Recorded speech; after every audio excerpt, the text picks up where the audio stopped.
I thought it was a phenomenal performance all around from our guys. As we talked about yesterday when we were sitting in here late in the evening, the kind of heart and resiliency that these two guys here and everyone else in that clubhouse shows day in and day out. I'm not going to say at all I was surprised the way they went about their business, because they worked too hard, they cared too much, that they were going to come out here and give it everything they had. And we saw that from both guys that took the mound today. Just an incredible performance. Auburn is a solid club, no doubt about it. And you got to play really clean baseball in order to come out on top. Oh, thank you. And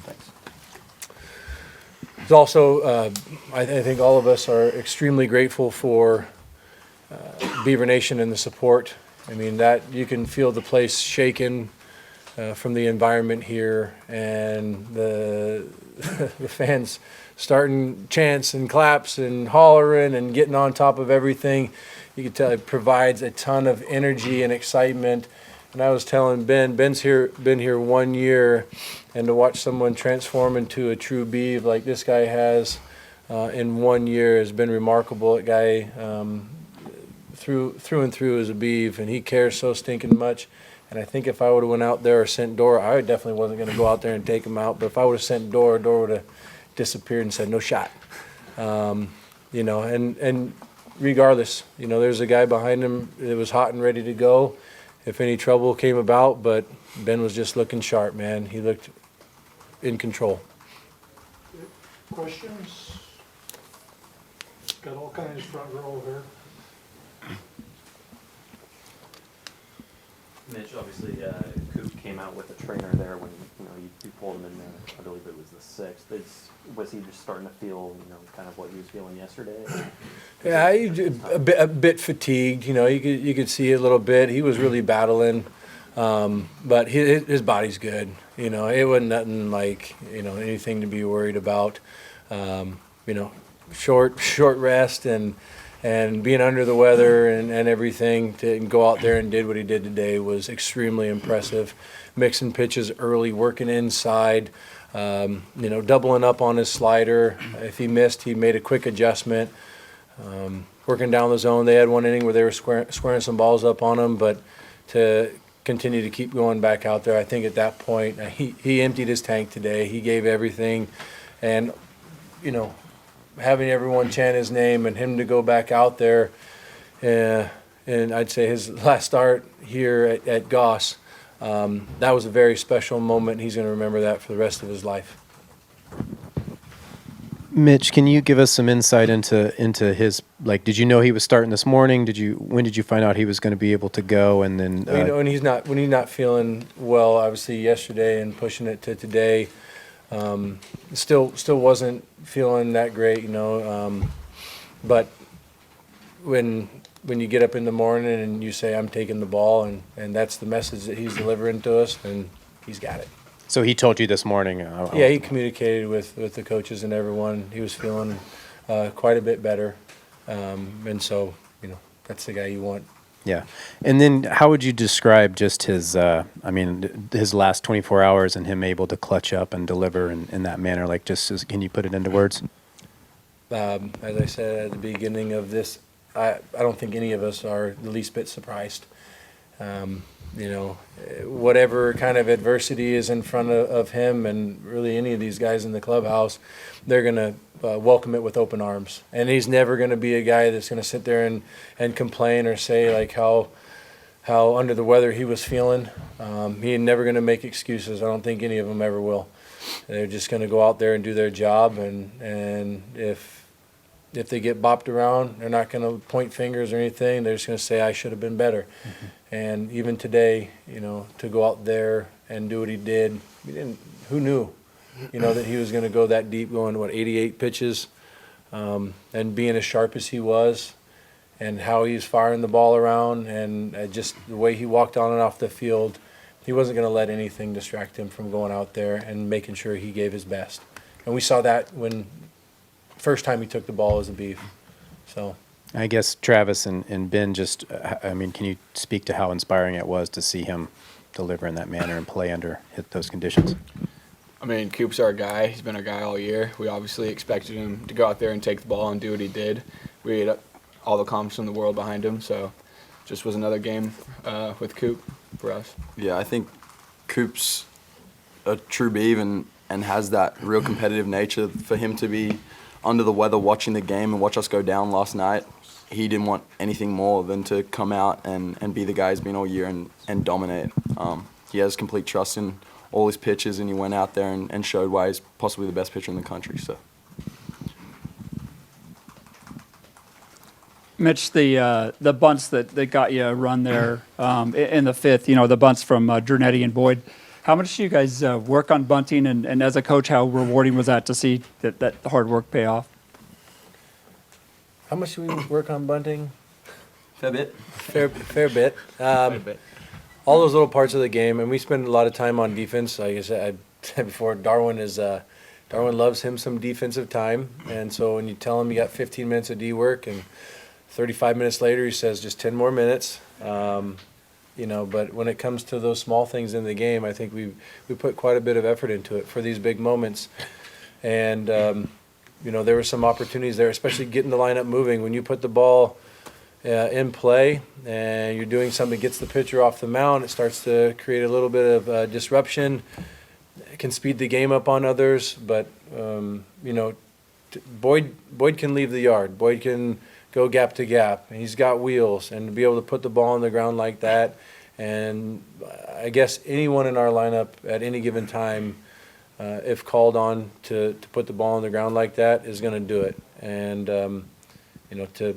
to execute it in those situations, to put a guy in scoring position puts a ton of pressure on the defense.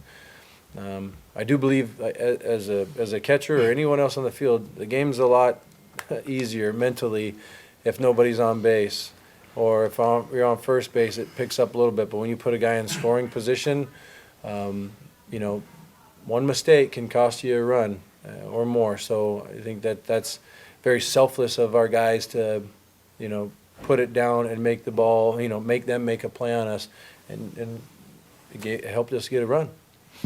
And Travis, there in the sixth inning, you get the walk, you get on base.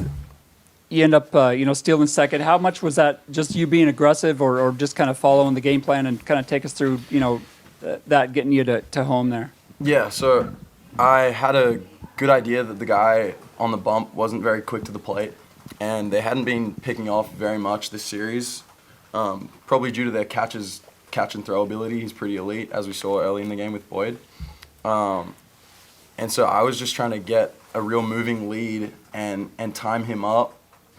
And get second base and put myself in scoring position in that situation in the game. So I think it was 2 out, and me being in scoring position for Duke to get a base hit was a huge thing. So I was confident they weren't going to pick, and ultimately I'm not looking to go and have him step off there. So I broke a little bit early, but he held longer than a lot of guys do. So I was just trying to be aggressive and make something happen, and it paid off.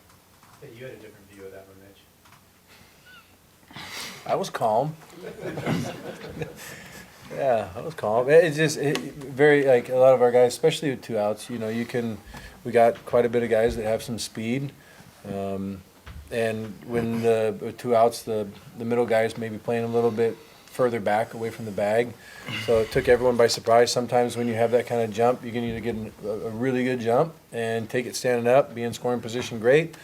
But then to turn and throw when no one was covering, and then, allowing him to take the extra bag, that's the pressure that can come with it. And I think everyone who plays us knows that we have guys that can run, and they have to be ready for that at any given moment.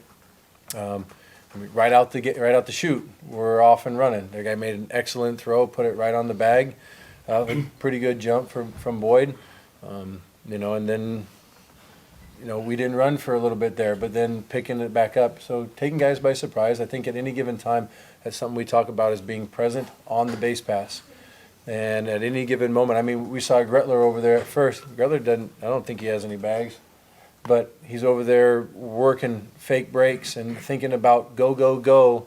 And that's something for those of us that aren't speedy. hey, we're looking for balls in the dirt. We're trying to draw attention towards us so that maybe the catcher's coming up out of his stance and the ball deflects, or maybe he doesn't receive a ball that well and it blocks the umpire's view and it gets our guy into an advantage count. So if we're not fast, we're going to make people think we're fast. And if you're fast, you just take off whenever you want.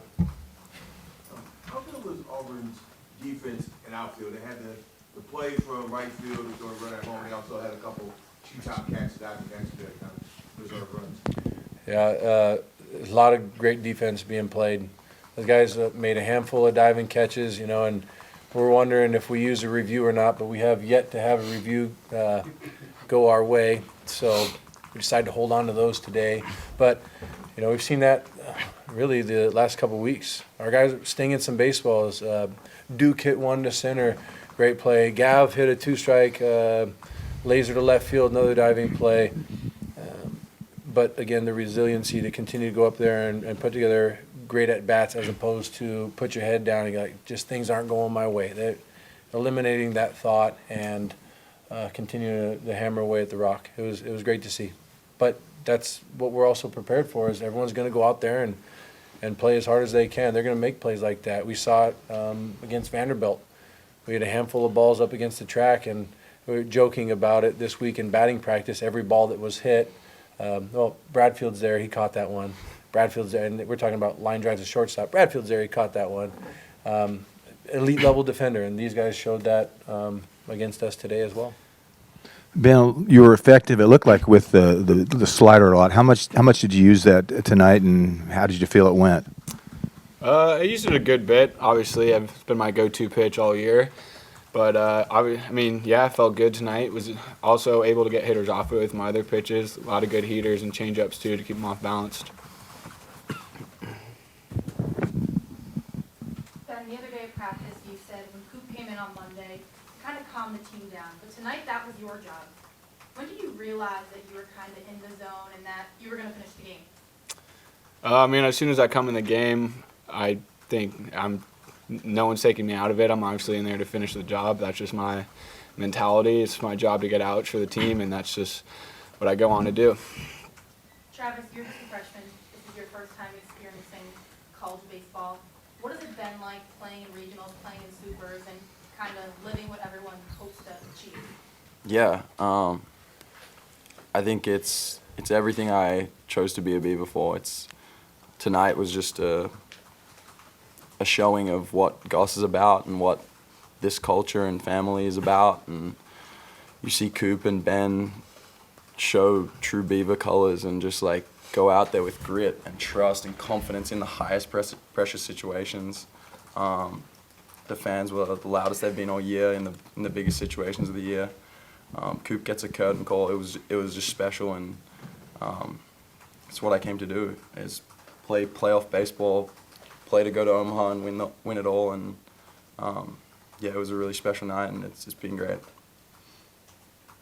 I remember when Travis took his visit here and he's sitting in the room right next to us, and when he was asked if he wanted to be here and given an opportunity to come to Oregon State, and he was holding back tears, he was so happy. I don't think he fully understood how special this place is, although he really wanted to be here. And he's mature enough that he wanted to make sure that he talked it over with his parents. He didn't get sped up. That's how you know you can trust a guy in big situations, when something he's wanted his whole life, to come here and be a Beav. And when given the opportunity, he still was composed enough to make sure that he was talking it over with his family. And at that moment, I knew it was that's a guy that we can definitely trust. And us as a coaching staff, we're proud of him. We're can't wait for him to get here on campus and change the lives of others and be an elite level performer on the field and off the field. Trav, how would you describe the position you guys are in and what you have in front of you for tomorrow? Yeah, I think tonight showed the energy and grit that we need to bring every single inning, every single pitch for the rest of the season. We're in the driver's seat going into tomorrow. Goss is going to bring it. We just got to bring our A game and go out and win pitches and play with confidence, play loose, play with confidence. And I think that's one of the best things we did today is I didn't think we played tight, and our backs were against the wall. And, yeah, we're going to go out and do it tomorrow. So. Hey, Mitch, I wonder if you had a moment with Coop afterwards, what you said to him. In the game. I'm pretty quiet. I mean, one of those things like, you know, you're extremely proud of him. I'm extremely proud of this guy, all of them really, but, you know, at that moment, I think watching him get embraced by the rest of his brothers was special. I didn't want to step in the middle of that. I wanted him to soak it in. I wanted him to get his hugs with all those guys, and you know, you kind of step back and you don't want to get too emotional over it. But you know, it's probably the last time. That's last time. It is the last time that he's going to be out there, except for maybe an alumni event, pitching at Goss, and you know, you just get so excited for him. You're so proud of him. You've watched this kid for the last several years grow and go through so many different things, and to be like as a coach or as like a parent, you know that you could trust that he's going to go out for the rest of his life and be successful because of how much he's grown and his heart. And so, you know, it's one of those. I guess it took my dad a long time to look at me and go, "I love you, son." You know, and that first time he says that, it means a lot. And I look at that kid, and you're just so stinking proud of him. But I just gave him nucks, smiled at him, and then really, you know, go on and finish the game. So, but it was really special to watch everybody else go out and embrace him, and to watch our fans that were here tonight do that. Hey, Travis, I've seen some of your family members, on Twitter just talking about how they've been watching the games, even with the crazy time difference and everything. So how much have you felt the support from back home, even with them being so far away and the crazy time changes and all that? Yeah, it's kind of crazy. My family wishes they were here, and I'm pretty sure my dad's watched every minute of every game, probably most of it at his work desk. But yeah, it's special. They're behind me. Lots of constant support, FaceTime calls, whatever it is. But on a bigger note, like, the baseball community in Australia is pretty small. Not that small, but it's tight-knit, and I'm getting a lot of support from a lot of the guys I used to play with, guys that have been to college baseball, pro baseball, coaches, and everyone's behind me and watching American college baseball at the highest level and loving it. So it's a lot of support, and it's great. Mitch Canham is your starter tomorrow. We're going to go sit down and chat about that. Not sure yet. We got a couple options. I mean, Kamatz also can handle it. Jaron Hunter can handle it. But it's game 3, man. Everyone on deck.